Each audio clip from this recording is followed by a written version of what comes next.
आपके पिताजी चंपकलाल नहीं आए? मेरे एक हीरा चाचा है, वो अचानक बीमार हो गया गांव में, तो बापूजी को अर्जेंट गांव जाना पड़ा, इसलिए नहीं आ पाए। कहीं ऐसा तो नहीं कि अपने सिद्धांतवादी पिताजी को पता ना चले, इसलिए आप अपनी मम्मी जी को लेकर आ गए? हम नहीं नहीं, ऐसा बिल्कुल नहीं है। उल्टा मम्मी तो बापूजी से ज्यादा सिद्धांतवादी है। हेलो, हाँ हरियाणन बोलो। अच्छा, एक काम करते हैं, पुलिस स्टेशन जाते हैं और कंप्लेन करते हैं। अभी हम लोग जा सकते हैं? हाँ, जाइए। चल। ये जी मैं चंपकलाल जयंतीलाल गड़ा। बैठिए। हाँ।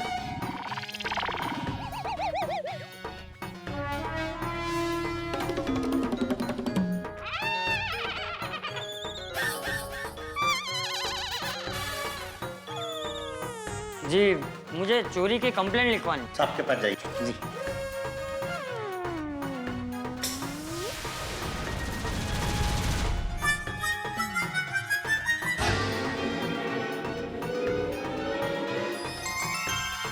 जेठालाल,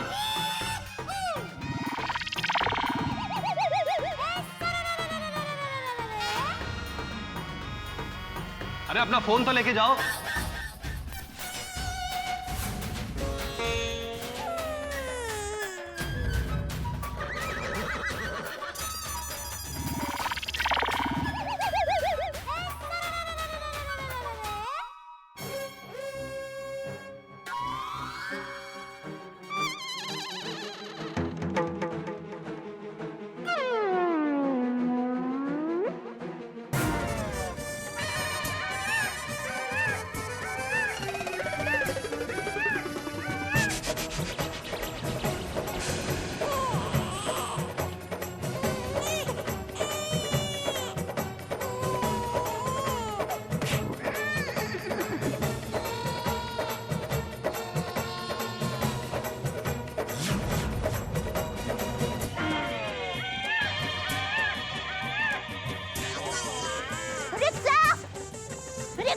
रोको भाई, अरे रोको।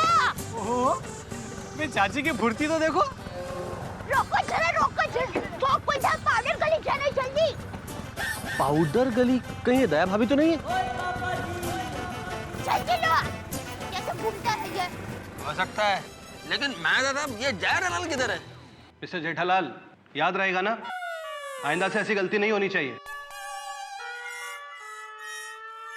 इंस्पेक्टर साहब क्या हुआ, इन्होंने कोई चोरी की है?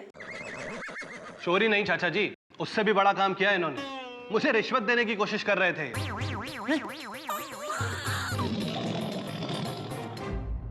पता नहीं अंदर क्या चल रहा होगा यार। वो अंदर जाके देखना चाहिए। ओ पप्पू जा अंदर देख क्या। नहीं नहीं नहीं भाई, मैं अंदर नहीं जा सकता भाई। चाचा जी का सामना करने की मेरी बिल्कुल हिम्मत नहीं है।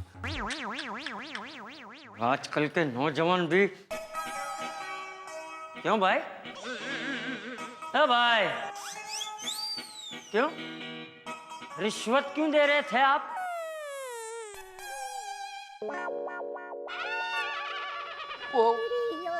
हैं? आपकी भाषा मुझे समझ में नहीं आई। मैं बताता हूँ चाचा जी, दरअसल बात यह है कि कल ये साहब अपने दोस्तों के साथ पार्टी करने के लिए जा रहे थे, वो भी नो एंट्री में से होकर। मैंने रोका तो मुझे रिश्वत देने की कोशिश करने लगे। बताइए।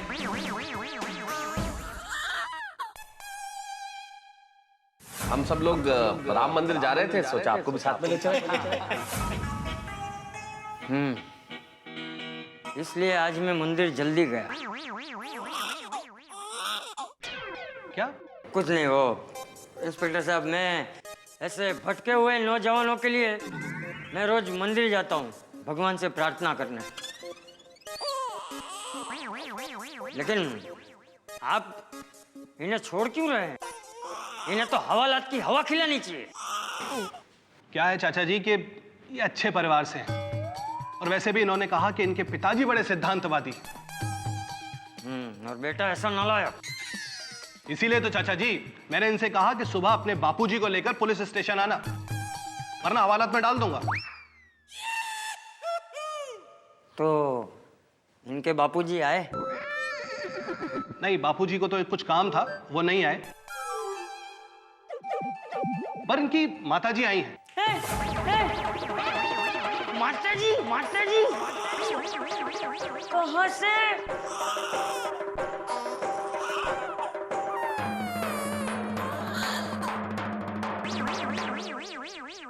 माताजी, इनकी माताजी अभी यहीं थी। कहाँ है भाई माताजी तुम्हारी?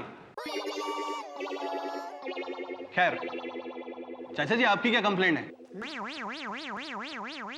हाँ, वो राम मंदिर के पास मेरे साथ एक आदमी था, उसका मोबाइल चोरी हो गया है। तो वो आदमी कहाँ है? यहाँ आने का उसके पास वक्त नहीं है। भाई वाह, चाचा जी सच कहता हूं, हिंदुस्तान में आपके जैसे जागरूक नागरिक होने चाहिए। कमाल है। बताइए नाम क्या था उसका? जी,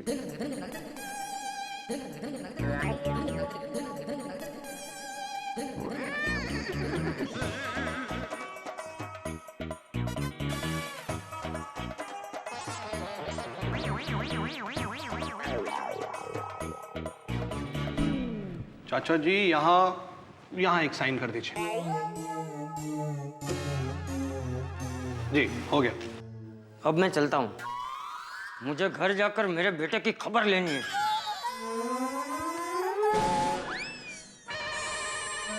मतलब खबर पूछनी है। हो, शुक्रिया।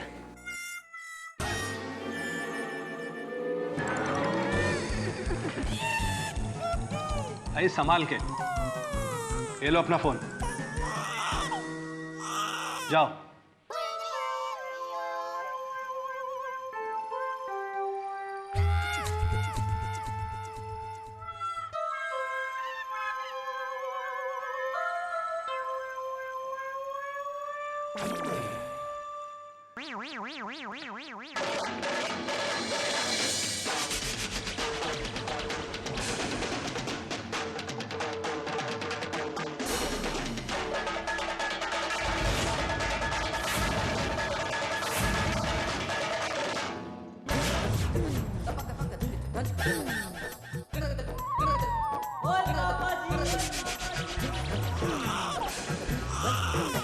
ओ जेठा भरा तुसी इत्थे?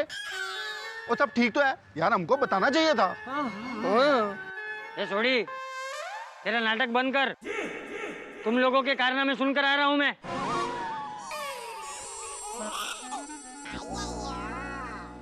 सॉरी चाचा जी, सॉरी। चाचा जी, हम सबसे बहुत बड़ी गलती हो गई।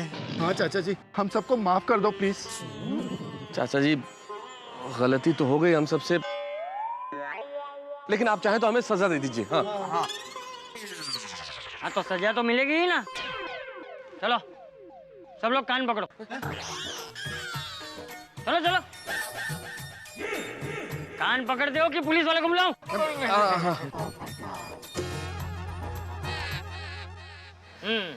चलो, अभी सब लोग ये बोलते बोलते उठक बैठक करो कि आज के बाद कभी भी किसी को भी हम लोग रिश्वत नहीं देंगे। चलो चलो शुरू करो। किसी को रिश्वत नहीं देंगे। ए महतूस, बराबर कर। आज के बाद हम कभी किसी को रिश्वत नहीं देंगे। आज के बाद कभी किसी को रिश्वत नहीं। आज के बाद हम कभी उठक बैठक रिश्वत नहीं देंगे। अंकल, कौन से स्कूल में पढ़ते हो? मेरी स्कूल में। तुम लोग ने होमवर्क नहीं किया क्या? नहीं बेटा, होमवर्क तो किया है, लेकिन जिंदगी का होमवर्क गलत किया है। क्या अंकल इतने बड़े होकर होमवर्क ठीक से नहीं करते?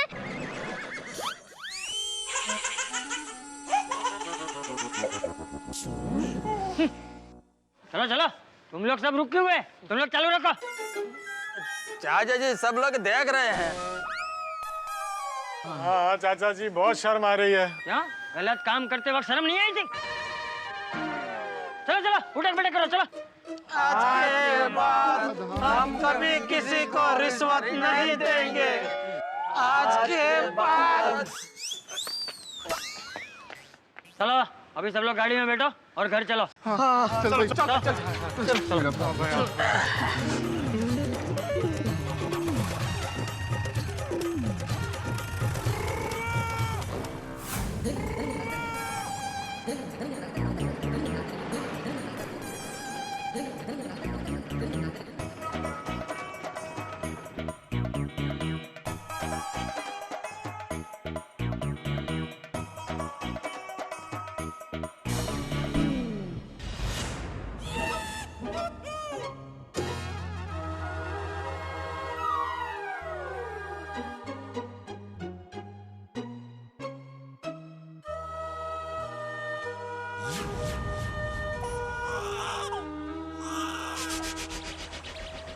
चलो जेठालाल, हम लोग चलते। एक मिनट। अरे वाह, आप लोग वापस भी आ गए। जेठा जी, आप भी गए थे इनके साथ प्रवचन सुनने? अरे हाँ, आपकी मासी माँ कहाँ गई?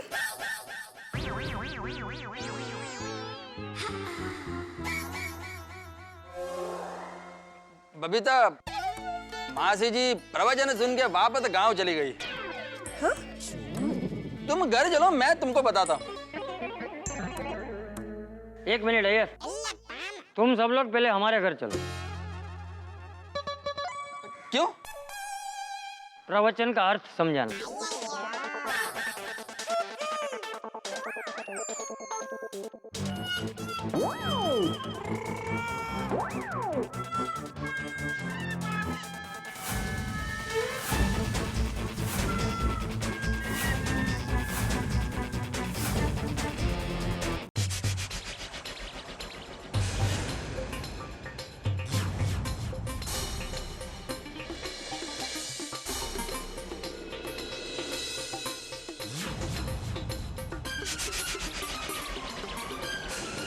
घर पे झूठ बोल के पार्टी करने जाते हो और ऊपर से नो एंट्री में घुस के रिश्वत देते हो। चाचा जी, रिश्वत तो जेठालाल ने दिया था। लेकिन तुम लोगों ने उसका साथ तो दिया ना। और मेरे जेठिया की तो बात ही मत कर। ये तो अजूबा है, अजूबा। माँ बेटे को जन्म देती है, लेकिन ये पहला ऐसा बेटा है जिसने माँ को जन्म दिया।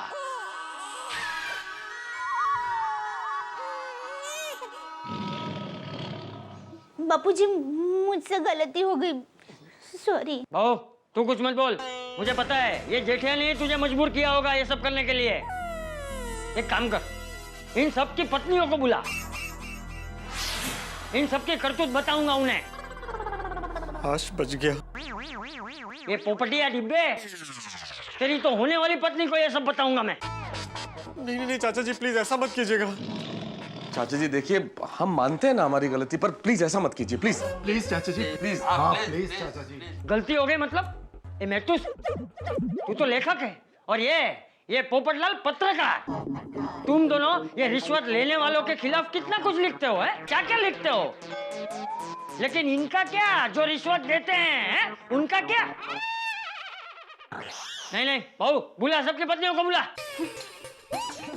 चाचा जी प्लीज एक मिनट बात सुनिए। माना कि हमसे गलती हुई है, हमने हमारी पत्नियों से झूठ बोला है चाचा जी। पहले तो पार्टी में जाने के लिए झूठ बोला, फिर आपसे ये झूठ बोला कि मंदिर में प्रवचन है। लेकिन चाचा जी अगर आप उनको बुलाएंगे तो फिर तो चाचा जी प्लीज प्लीज मत बुलाइए ना, उनको मत बुलाइए प्लीज। हाँ प्लीज चाचा जी, अगर जो बबीता को मालूम पड़ा तो वो लाइफ टाइम मेरे साथ बात नहीं करेगी। चाचा जी, आपको तो रोशन का पता ही है, वो तो मुझे हमेशा के लिए घर से निकाल देगी। चाचा जी हमको हमारी गलती समझ में आ गई है, उन लोगों को बुलाने से क्या फायदा है? हम लोग आज से पार्टी में जाएंगे ही नहीं, हमें समझ में आ गया है। और अगर पार्टी शार्टी करने गए भी तो नो एंट्री से तो बिल्कुल भी नहीं जाएंगे। अरे सोढ़ी क्या बोल रहा है भाई? मेरा मतलब है अगर हम लोग गलती से नो एंट्री में गए तो चुपचाप फाइन भर देंगे जी। हाँ, ये जेठालाल की ज्यादा रिश्वत नहीं देंगे। और अगर जेठालाल ने रिश्वत दी तो हम उसका बिल्कुल साथ नहीं देंगे। चाचा जी प्लीज हम सबको माफ कर दो ना, प्लीज। चाचा जी अगर आप हमें माफ नहीं करेंगे तो ऐसा लगेगा कि पेड़ से फल चुराने वाले को फांसी की सजा दी जा रही है। बापूजी माफ कर दीजिए ना प्लीज। प्लीज प्लीज चाचा जी मान जाइए ना please, we are very sorry.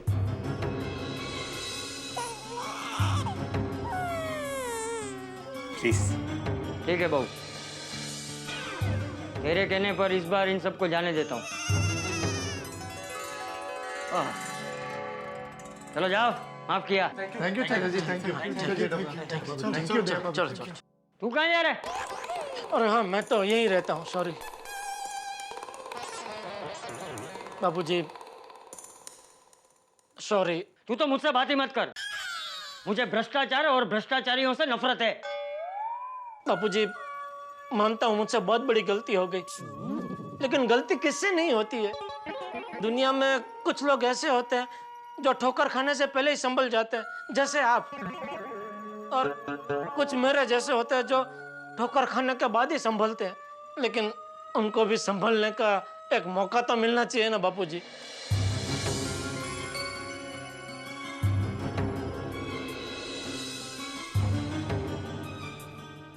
ठीक है, लेकिन जेठिया एक बात हमेशा याद रखना, रिश्वत लेने वाला तो गुनहगार होता ही है, लेकिन रिश्वत देने वाला उससे भी बड़ा गुनहगार होता है। इसलिए आइंदा से तूने कभी भी किसी को भी रिश्वत देने की कोशिश की ना जेठिया, तो मुझसे बुरा कोई नहीं होगा। कभी नहीं बापूजी, कभी नहीं। और बहू जी बापूजी। तूने तेरी सास की एक्टिंग कैसे की, जरा मुझे भी दिखा। अरे मस्त की, बता। बापूजी नहीं, मैं नहीं कर सकती। अरे दया, शर्मा गए बापूजी, वरना मस्त एक्टिंग की थी उसने।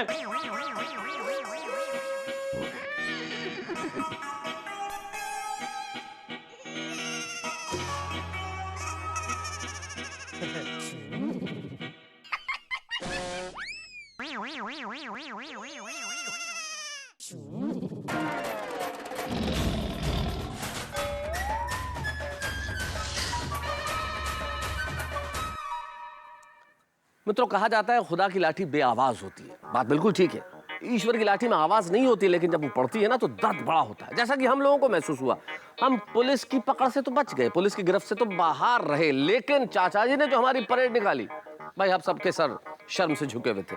अब तक हम शर्मिंदा महसूस कर रहे हैं, लेकिन क्या करें साहब, जिंदगी के अंदर कभी कभी इस तरह की चीजें करने के बाद शर्मिंदा होना बड़ा आवश्यक है। मैं तो कहता हूँ ऐसे एक पिता, ऐसे एक चाचा इस देश की हर सोसाइटी में, हर गली, हर मोहल्ले में हो तो भ्रष्टाचार का नाम ही नेस्त नाबूद हो जाएगा। लेकिन इस घटना के बाद हमें कुछ चीजें सीखने को मिली। पहली चीज, झूठ कभी मत बोलिए, क्योंकि एक झूठ को छुपाने के लिए आपको 100 बार और झूठ बोलना पड़ेगा। दूसरी चीज, झूठ को आप 100 पर्दों में भी छिपा के रखें ना तो वो सामने आ ही जाता है। और तीसरी और सबसे महत्वपूर्ण चीज, भ्रष्टाचार करने वाला तो गुनहगार है ही, लेकिन जो भ्रष्टाचार करने के लिए प्रेरित करता है वो भी ज्यादा गुनहगार है। खैर छोड़िए साहब, ये सब तो चलता रहेगा। बहारें आएंगे तो फूल भी खिलेंगे, पतझड़ आएगा तो पत्ते भी झड़ेंगे। लेकिन सोचिए, अगर सुंदर गढ़ा परिवार में आएगा तो उस वक्त जेठालाल का हाल क्या होगा। अगर वो एक दिन के लिए भी आता है ना तो हंगामे जरूर साथ लेके आता है। इधर आते हैं हंगामे, उधर हंसी। बस हंसते रहिए हमारे साथ तारक मेहता का उल्टा चश्मा। अगर आपको सबसे पहले तारक मेहता का उल्टा चश्मा का अपडेट चाहिए तो लाइक, शेयर और सब्सक्राइब करना मत भूलो।